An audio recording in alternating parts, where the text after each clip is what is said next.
Today we're talking about why I think the Osmo Action is the pound for pound best action camera you can buy. What's up guys, welcome to another video. So today, the DJI Osmo Action. I've tried lots of different action cameras. Right here on the channel I've compared this with GoPros, obviously the recent Osmo Action 2, or the Action 2 as we're calling it. There's no Osmo officially in the title of that one. And you guys will know that not so long ago I fell back from the Action 2, sold that one back to my Osmo Action.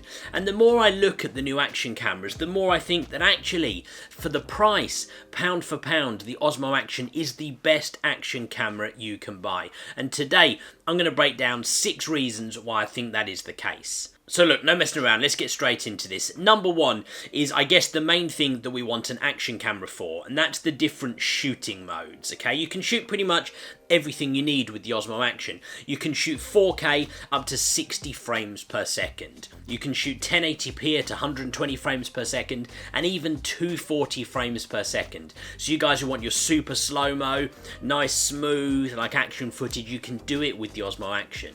It's got all your different modes. It's got your time-lapse, your HDR shooting, your super slow motion like we talked about before. Every type of shooting mode that you would need generally in an action camera, this camera can do it for you. So let's move straight in to the second thing, and that is the image stabilization. It is fantastic in this camera. When DJI first came out with this and the Rocksteady was launched, it really did kind of change the game in stability for action cameras. It was fantastic. I've done loads of tests with this and I've compared it next to the Action 2 and different GoPros, and I really do think it holds up well. Maybe the only slight difference would be the fact that it doesn't do the horizon leveling like the new GoPro does or like the Action 2 did, but for me that's not really the end of the world. I don't need that so much. The image stabilization is what I need, especially when I'm out and about walking around and perhaps doing vlog videos with it. If you want to use it for something more action, mount it on a helmet, your chest, whatever, the image stabilization is so good. And again, pound for pound, the amount you have to pay extra if you want to get something that has the horizon leveling, I really do think this is good. Okay, let's move into the third thing, and that is the way that DJI have transformed this camera since it was first launched. The firmware updates that come with this camera have been really solid.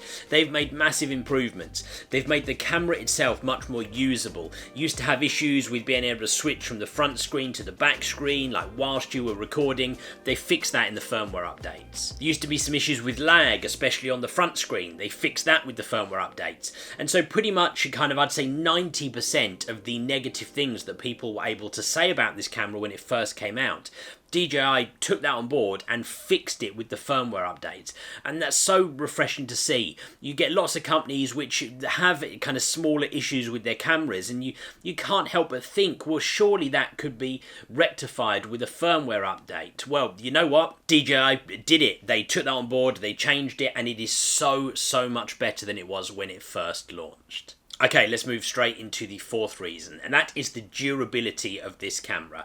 This little unit is built like a tank. It is so solid.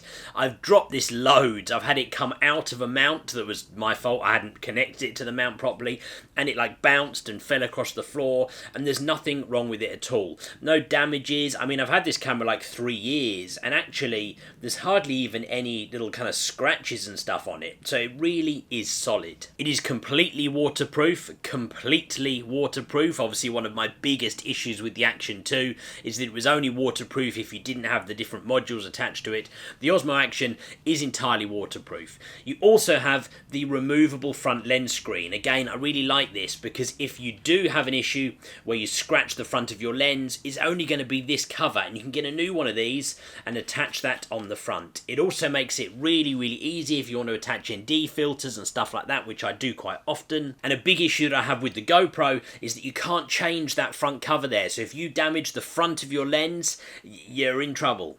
Okay, moving into the fifth point, and that is the overheating, or the lack of overheating that you get with the Osmo Action. Such well documented, the problems with overheating with the Action 2, with the newer GoPros. You know what? You don't get that with this. I can run this for basically as long as I want to, and I do not get any overheating issues with this. I'm not going to say there's never ever been one, because I don't know, maybe someone out there has tried to run it at 4K, 240 frames per second for 2 hours wasn't, and perhaps it did overheat, but me personally, I've never heard of and I've never seen any overheating issues with this Osmo Action camera. Something which feels like it should always be the case, right? But as we know, it is not the case with some of the other newer action cameras. And that leads us nicely into my sixth and final point, and that is the price. And that's what I mean when I say that this camera for me is pound for pound the best action camera you can buy. Now, I'm not naive to the fact that the brand new GoPro is a fantastic camera, and if you broke it down feature by feature, yes, it is a better camera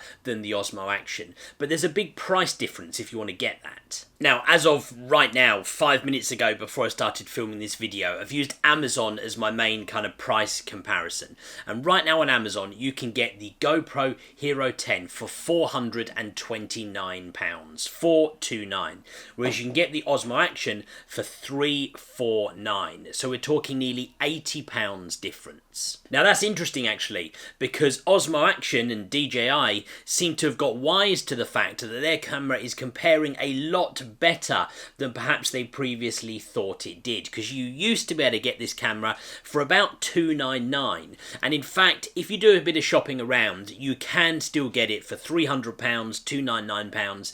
If you're not worried about looking at places like eBay, stuff like that, you can get it cheaper than the $349 that is currently listed on Amazon. And either way, once you do that bit of shopping around, you're basically talking £100, probably more like $150, $170 difference between the two cameras. And that is a lot of money. £100, $150 is a lot of money. You could use that money for a lot of other good stuff. And when I look at the options that I have between this camera and the GoPro Hero 10, for me, and especially what I use the camera for, I don't know if the differences are worth the price difference. And that's where my argument of it being the best pound for pound camera, that's where it comes from.